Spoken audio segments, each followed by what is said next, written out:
Like, comment, and subscribe for more content. What is going on, guys? How are you guys doing? So, I've managed to pry myself away from the Elden Ring DLC long enough to make this video. That's been a lot of fun. I've been playing that off stream. A ton of fun. But basically, I've had the idea for this video for a long time. I thought I had more time to, to actually cobble this video together, but no, I don't. Bison comes out tonight, right? Technically tomorrow, but depending on where you are, this boy drops tonight.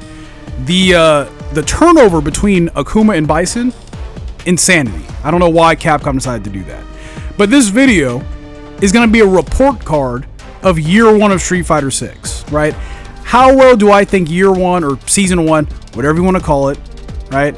How well did it do? And this is a loaded question. Before I get into it, before I get into the meat and potatoes, leave a like, subscribe if you guys like Street Fighter, if you guys like Capcom content. That helps your boy out a ton, as it turns out. But without any further ado, let's start with my boy, Rasheed, right? Rasheed is my favorite Street Fighter character, pound for pound, I would say. There's things that I don't like about him, I'll be honest with you.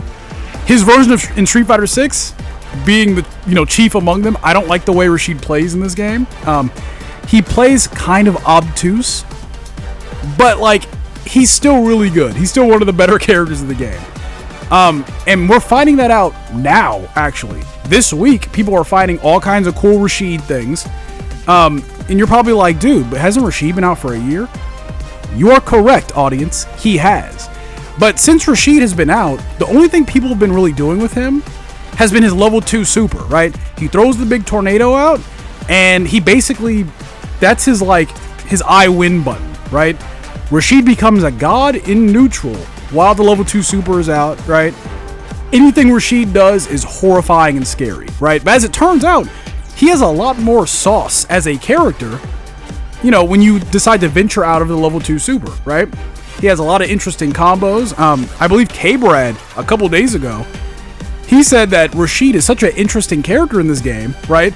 It's just that no one has explored him because people are so lame and they're sticking to the level 2 super, right? As a huge Rasheed fan, I kind of like how Rasheed was in Street Fighter V a little bit more. He felt more free as a character, He had all these traversal and movement options. Yeah, he was good at neutral and he wanted to be up in your face, but at full screen, Rasheed had all kinds of options to get him in, right? And then from there, then you can execute your game plan, right? It wasn't about, how you were going to get in. It was about when you were going to get in with Rasheed, right? And I like that about him, that he was this parkour dude. So his freedom of movement made sense as a character.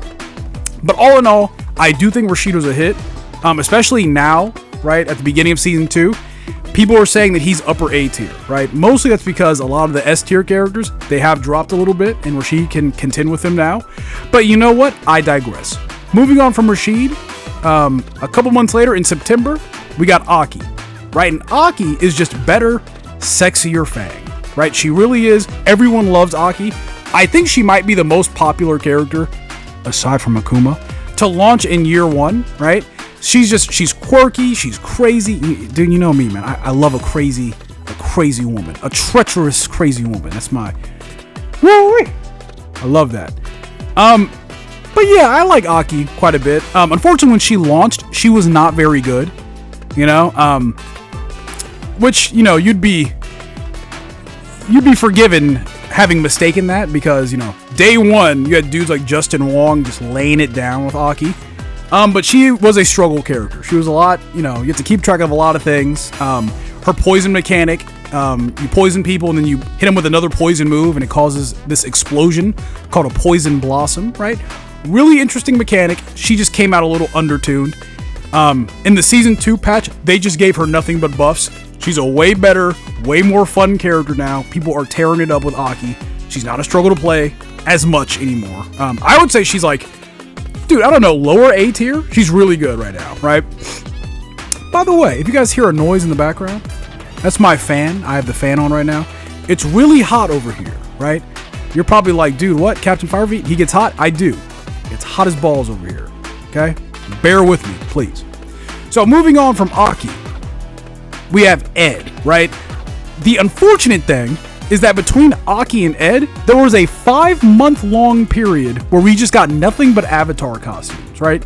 We got Ninja Turtle costumes, we got a Spy Family collaboration costumes, and you're probably like, oh, dude, what? Costumes are sick. No, these are costumes for our avatars. These costumes sucked, right? So it felt like a 5-month drought of just no content, right? So, man, dude, let's just hope, let's just pray to the Cap gods that they do not do that again, dude. Because it was awful. The cool thing is, when Ed finally came out, he was a lot of fun, right? I'm currently playing Ed today. He's actually my main. Rasheed, Ed, and Akuma, like right now as we speak, those are my top 3 favorite Street Fighter characters. Ed has grown on me significantly, right? He came out in Street Fighter 6 or Street Fighter 5, excuse me. It's really hot. I can't talk good. I'm sorry. But in Street Fighter 5, the concept of Ed was cool, right? That he's like this clone body for M. Bison, but he was raised by Balrog, so he's this like psycho-powered boxer. You know, that concept was there in Street Fighter 5. They just didn't execute it, right? Here in Street Fighter 6, they executed it, right? Ed is a boxer. He does not play like any other character in this game. It's really fun. It's really refreshing. Me personally, my playstyle, I play hit and run characters. Ed in this game is basically a hit and run character, right?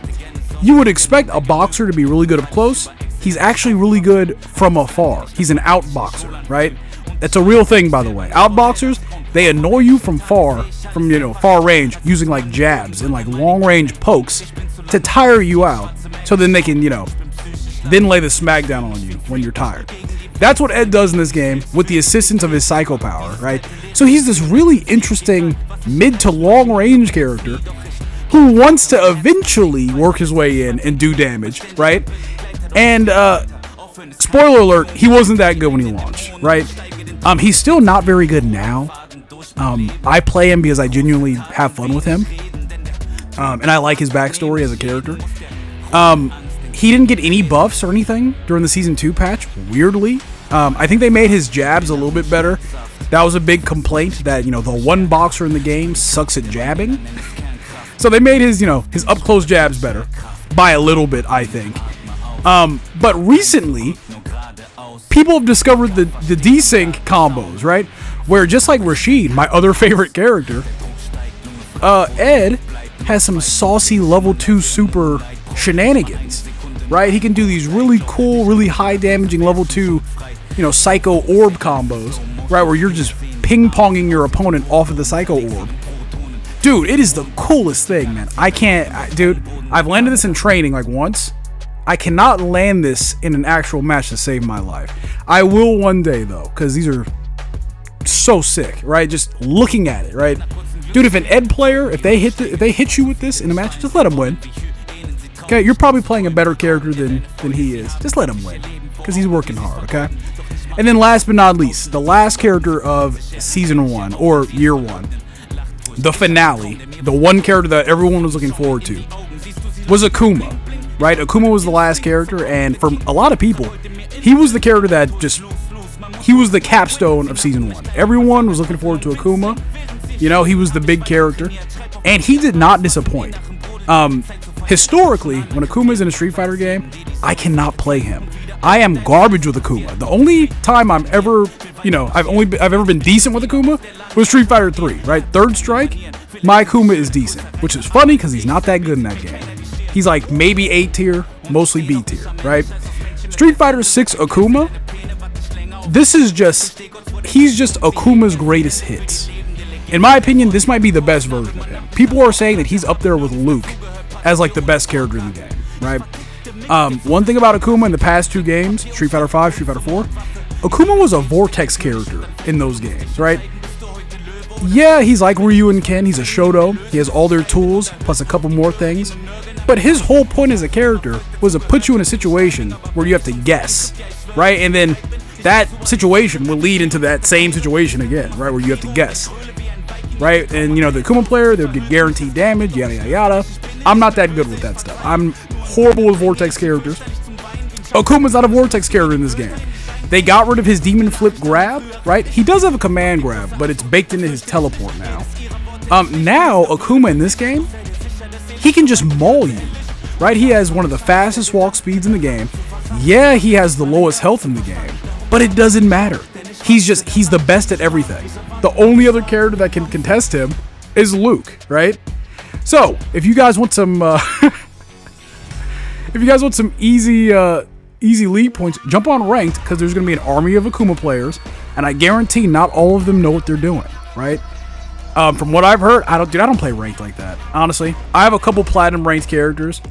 That's good for me, you know. I'll probably go for masters eventually, but you know, that's not where my blood, sweat, and tears are located. I'll be honest with you guys. But from what I've heard, it is just Akuma and Kin Central on ranked right now. Also, a couple Zangiefs. Zangief got birthed. He got buffed. Birthed. Funny word. Anyway, guys, that's season 1. That's year 1 in a nutshell. If I did have to give it a grade, I think I would give it an A-, right? Because I like all the characters that they dropped. Rasheed, Ed, Akuma, those are my, currently as we speak, those are my top 3 favorite Street Fighter characters, right? So I got lucky this season. Ed, he wasn't in my top 3 before, but this version of him in Street Fighter 6, he's definitely, you know, jumped up there for me. Aki, everyone loves Aki. She's the best, right? I give it an A- only because that 5-month gap, that content drought, that's just unacceptable. Like, come on, Capcom. We were hoping that they weren't going to do 4 characters again for season 2. Unfortunately, that is the case. They're doing it again. Let's just hope that we don't have a 5 to 6 month gap like last time, because that's just, dude, we could not. We can't keep living like this, Capcom. Help a brother out. Anyway, guys, that's the video. What do you guys think about season 1 or year 1? Leave a comment below. Let me know. I do read my comments. Anyway, I'll catch you guys in the next one. Peace.